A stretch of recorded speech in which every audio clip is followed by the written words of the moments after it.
என்னையா அது? நேத்து ராத்திரி மொத்த போலீஸோட எனர்ஜியை வேஸ்ட் பண்ணிருக்க. சிட்டி முழுக்க நியூசன்ஸ் கிரியேட் பண்ணி பப்ளிக்கை டிஸ்டர்ப் பண்ணிருக்க. I am taking disciplinary action against you. உன்னை நான் 10 நாள் சஸ்பெண்ட் பண்ணிருக்கேன்.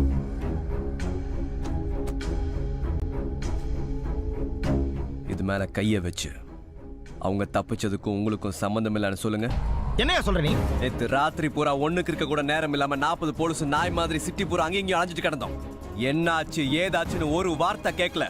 அடிபட்ட போலீஸ்காரங்களுக்கு கை போச்சா கால் போச்சா உசுறு போச்சான்னு கவலைப்படாம போச்சு. நைட் பூரா பார்க் அட்டெண்ட் பண்ணிட்டு இருக்க மனுஷனா நீ? துரைசிங்கம் அதிகமா பேசுற. சகாயம் பொண்டாட்டி மண்ணெண்ண கிண தூக்குறதுக்கு முன்னால மூக்கு வேர்த்துக்கிட்டு நீ எனக்கு போன் பண்ற? தருவக்குள்ள ஏரியால வண்டி நிக்கிறதுக்கு முன்னால மூச்சு முட்டிக்கிட்டு என்ன வேலை செய்ய விடாம நீ குறுக்க வந்து விழுகிற? ஏயா என்ன நடக்குது? எந்த ஊரியா நீங்கலாம்? எவ்வளவு அவளுக்கு வேலை கொடுத்தான்? நேத்து நீ டிபார்ட்மெண்ட்டுக்கு பண்ண துரோகத்துக்கு என் வேலையை ராஜினாமா பண்ணிட்டு தூத்துக்குடி டவுனுக்குள்ள ஓட விட்டு உன்னை நடு ரோட்ல வச்சு வெட்டி இருப்பேன். நீ போட்டிருக்கிற யூனிஃபார்மும் இந்த இடம் மட்டும் தான் உன்னை காப்பாத்திட்டு இருக்கு.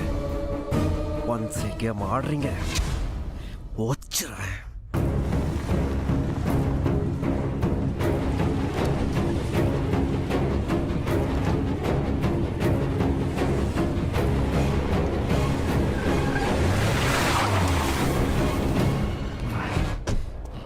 என்னையா அவனோட விட்டுன்னு சொன்னாங்கல்ல, நீ கேட்க மாட்டேன்ட்டல்ல.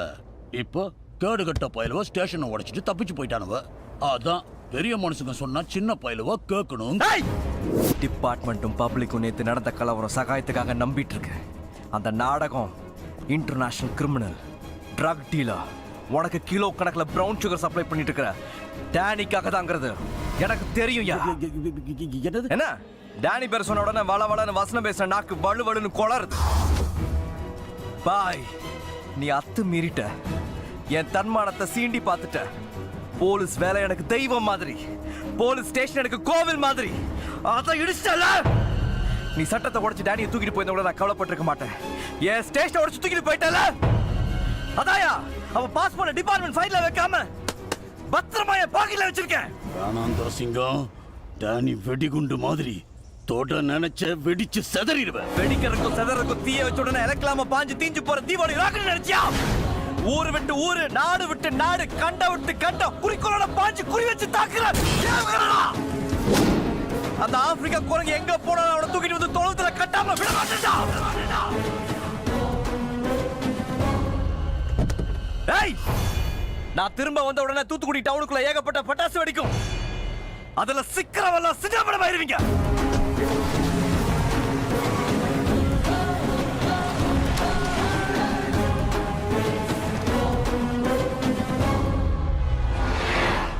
தப்பிச்சு போனது இன்டர்நேஷனல் கிரிமினல் டேனியா. நான் சொல்றேன், அந்த பாயையும் தங்கராசையும் உடனே அரெஸ்ட் பண்ணுங்க. அதுல பிரயோஜனம் இல்ல சார்.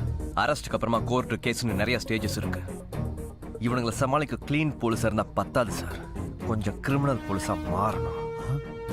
ரூல்ஸை மதிக்காம தப்பு பண்ற ஜென்மங்களை ரூல்ஸை மீறி கண்ட இடத்துல கால்ல கையில சுடணும், இல்ல கழுத்தை நெரிச்சு கொல்லணும்.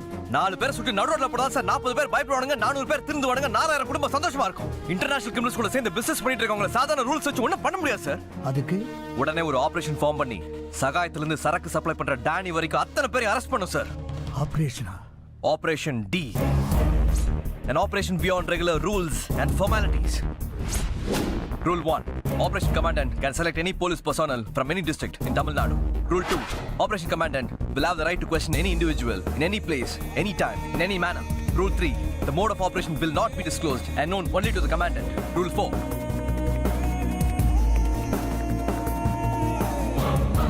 Rule 10, the Commandant is answerable only to the Chief Justice, Honorable Home Minister, Honorable Chief Minister of State. சரி, இது நான் மட்டும் எடுக்கிற முடிவில்லை. சிஎம் டைம் பேசிட்டு வரேன். சார், இன்னொரு முக்கியமான விஷயம். எந்த ஒரு அரசியல் சூழ்நிலையிலும் இந்த ஆபரேஷனை கேன்சல் பண்ண மாட்டீங்கன்னு எனக்கு உத்தரவாதம் வேணும் சார். தூத்துக்குடி நான் பிறந்த மாவட்டம். என் குடும்பம், சொந்த பந்தம், நல்லது கெட்டதுன்னு என் வாழ்வாதாரமே அங்கதான் இருக்கு. எல்லாத்தையும் மறந்துட்டு நான் களத்தில் இறங்கி வேலையை ஆரம்பிச்சதுக்கு அப்புறமா ஒரு அடி பின்னுக்கு எடுத்து வச்சாலும் அது என்ன மட்டும் இல்லை, இந்த ஆபரேஷன் சம்பந்தப்பட்ட அத்தனை பேரையும் திருப்பி அடிச்சிடும். ஏன்னா அத்தனையும் 6 அறிவுள்ள மனித மிருகங்கள். என்ன சொல்றீங்க மிஸ்டர் ராமநாதன்? திடீர்னு ஆபரேஷன் டி ஃபார்ம் பண்ணுமா? நாளைக்கு எதிரி கட்சிக்காரங்களும் கூட்டணி கட்சிக்காரங்களும் சட்டசபையில் கேள்வி எழுப்பினா என்ன பதில் சொல்றது?